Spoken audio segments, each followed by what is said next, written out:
আসলে দেখেন এই যুদ্ধটা বহুমাত্রিক। এখন প্রথম মাত্রাটা যদি বলি এটা ধর্মযুদ্ধ। আমরা যদি ক্ল্যাশেস অফ সিভিলাইজেশন পিকে হান্টিংটনের বইটিকে অনুসরণ করে থাকি তাহলে এটা কিন্তু ধর্মযুদ্ধ দিয়ে শুরু হয়েছে।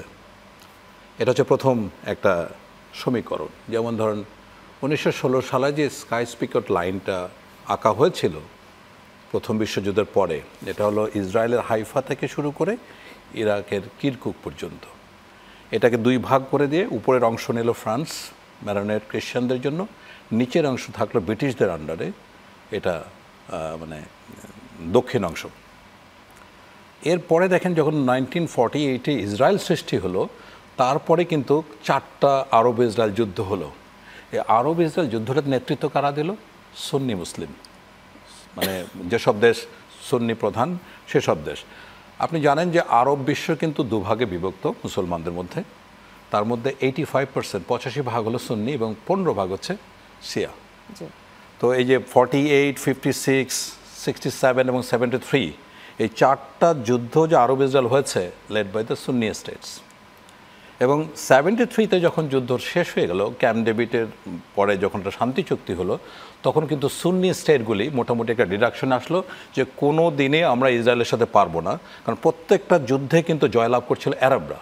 কিন্তু শেষ সময়ে একদম বিকালবেলা সরাসরি মার্কিন এয়ারফোর্স পার্টিসিপেট করে যুদ্ধের মোড় ঘুরিয়ে দিল ইসরায়েলের পক্ষে। সো এরপরে যে মাঝে একটা ট্রানজিশনাল পিরিয়ড গেছে 73 থেকে 79, এরপরে কিন্তু যখন ইরানে আপনার খমেনি আসলেন ক্ষমতায় এক্সাইল থেকে, তারপরে ইসরায়েল বিরোধী এই যে সংঘাতটা এটা গেল শিয়া নেতৃত্বে, তখন এটা শুরু করলো ইরান।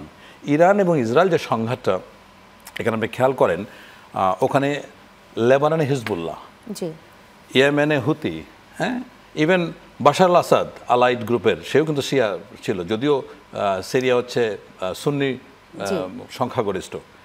তো সিরিয়া, ইরাক, লেবানন, ইয়েমেন প্রত্যেকটা জায়গায় যে প্রক্সি ওয়ারগুলো হচ্ছিল এটার কিন্তু মদত দিয়েছে ইরান। তার মানে এখন ইরান ভার্সেস ইসরায়েল যুদ্ধটা হলো।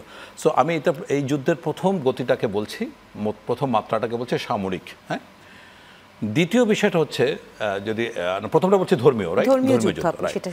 দ্বিতীয় বিষয় হচ্ছে সামরিক। সামরিক যেটা হলো আমরা দেখতে পাচ্ছি যে কিছুদিন পর পর গাজাতে ইসরায়েল আক্রমণ করছে, বিশেষ করে অক্টোবরে যে তারা হোস্টেজ করলো, বিশেষ করে অক্টোবরের নভেম্বর থেকে 23 অক্টোবরে যে ঘটনা ঘটলো যে বেশ কিছু হোস্টেজ নিয়ে আসলো ইসরায়েল থেকে গাজা।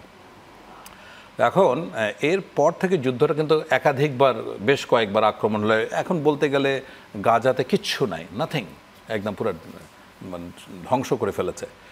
এরপরে এদেরকে উদ্ধারকে কেন্দ্র করে নেতানিয়াহু যেটা করলো, নেতানিয়াহু দেখেন সে কিন্তু মোটামুটি পপুলার ছিল, কিন্তু সে চাইল ইন্স্যুরেন্স।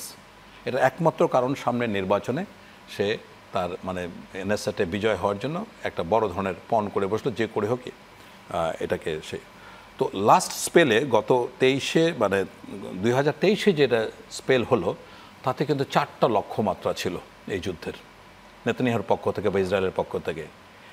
এক হচ্ছে ইরানের পারমাণবিক সাইটে আক্রমণ করা, 2 হচ্ছে যত ধরনের ইরান বেস যেসব প্রক্সি যেসব দেশ থেকে যেসব জায়গা থেকে পরিচালনা করা বা সংগঠন আছে তাদেরকে ধ্বংস করা, ওখানে লেবাননে হিজবুল্লাহ, এখানে হুতি বা সিরিয়াতে। 3 হচ্ছে মার্কিন যুক্তরাষ্ট্রকে এই যুদ্ধে সম্পৃক্ত করা। 4 হচ্ছে ইসরায়েলকে কেন্দ্র করে মিডল ইস্টকে সাজানো। সো এখন এই 4টা যদি উদ্দেশ্য হয়, এখন 3টা উদ্দেশ্য কিন্তু নেতানিয়াহু সফল করেছে। এখন কথা হচ্ছে যে আমেরিকা ইউএসএ কেন ইনভলভ হলো, এটার মূল কারণ হচ্ছে আইপ্যাক।